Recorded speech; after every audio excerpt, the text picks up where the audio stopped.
বিশ্ববিদ্যালয়ের গাফিলতিতে বন্ধ হয়ে গেল Swami Vivekananda merit cum means scholarship. হ্যাঁ ভিউয়ার্স, তোমরা কিন্তু ঠিকই দেখেছো থাম্বনেলে। তো সেই ক্ষেত্রে কোন ইউনিভার্সিটির স্কলারশিপ বন্ধ হয়েছে, কেন বন্ধ হয়েছে, ইন ফিউচার কি অন্যান্য কোনো স্কলারশিপ বন্ধ হতে পারে, যে ইউনিভার্সিটিতে তুমি পড়ছো সেই ইউনিভার্সিটির স্কলারশিপ কি তুমি নাও পেতে পারো, সেই নিয়ে বিস্তারিত বলবো এবং পুরো যে আপডেটটা রয়েছে সেটা তোমাদের জানাবো। প্রথম থেকে শেষ পর্যন্ত ভিডিওটি দেখো। চ্যানেলে প্রথম আসলে সাবস্ক্রাইব করে নিও। প্রো টেকনিক্যাল জিনিয়াস কিন্তু অলওয়েজ তোমাদের জন্য কোয়ালিটি আপডেট নিয়ে আসে। তো বেসিক্যালি তুমি যে কোনো কলেজ বা ইউনিভার্সিটিতে পড়ো না কেন, তার আন্ডারে কিন্তু তুমি Swami Vivekananda merit cum means scholarship পাচ্ছিলে।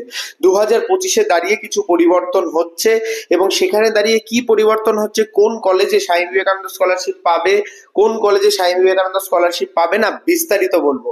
প্রথম থেকে শেষ পর্যন্ত দেখো। আবারও বলছি, চ্যানেলে প্রথম আসলে একটি সাবস্ক্রাইব করে নিও, একটি ভিডিওতে লাইক করে বন্ধুদের মধ্যে শেয়ার করে দিও। তোমাদের একটি লাইক আমাকে অনেক মোটিভেট করে তোমাদের জন্য ভিডিও বানাতে।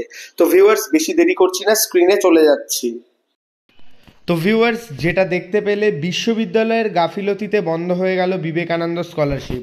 তো এখানে জানানো হয়েছে যে বিষয়টা, সেটা আমি তোমাদের পড়ে শোনাচ্ছি। বছরে 24,000 টাকা ওদের অনেকের কাছে অনেক সমস্যার সমাধান।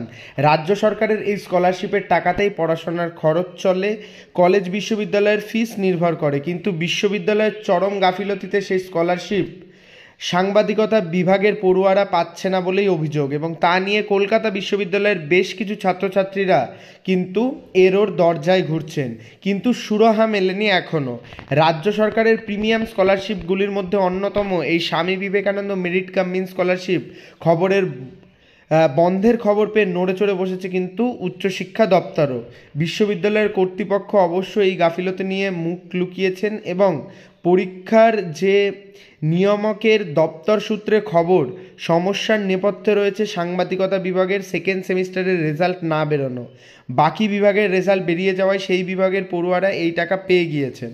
তো সেই ক্ষেত্রে কিন্তু যেটা তোমরা জানতে পারলে, যে কলকাতা ইউনিভার্সিটির আন্ডারের একটি তোমাদের কলেজের তোমাদের সাংবাদিকতা বিভাগের সেকেন্ড সেমিস্টারের রেজাল্ট বেরোয়নি, তাই তারা স্কলারশিপ পায়নি।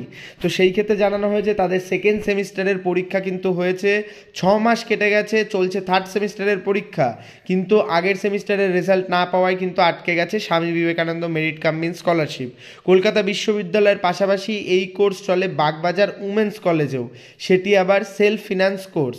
তো প্রতি সেমিস্টারে কিন্তু 18,000 টাকা তাদের ফিস দিতে হয়। তো সেই ক্ষেত্রে কিন্তু স্কলারশিপ তাদের জন্য খুব গুরুত্বপূর্ণ।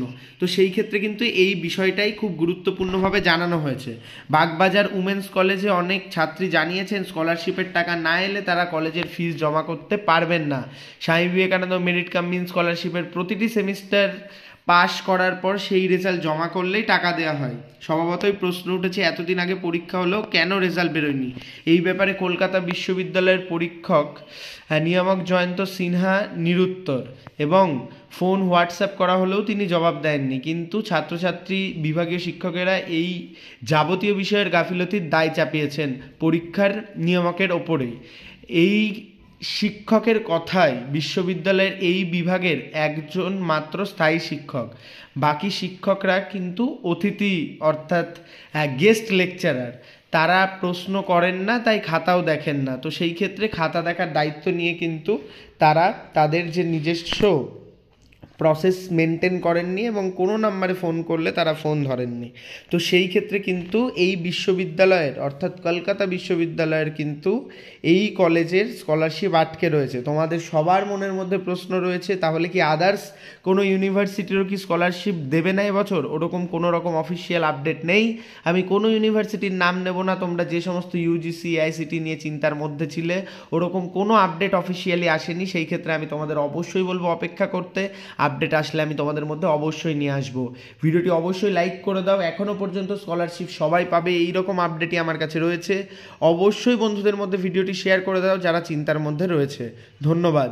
ভালো থাকো, সুস্থ থাকো, প্রো টেকনিক্যাল জিনিয়াস ইউটিউব চ্যানেলের সাথে থাকো, সকল ইনফরমেশন সবার আগে পেতে থাকো। ধন্যবাদ।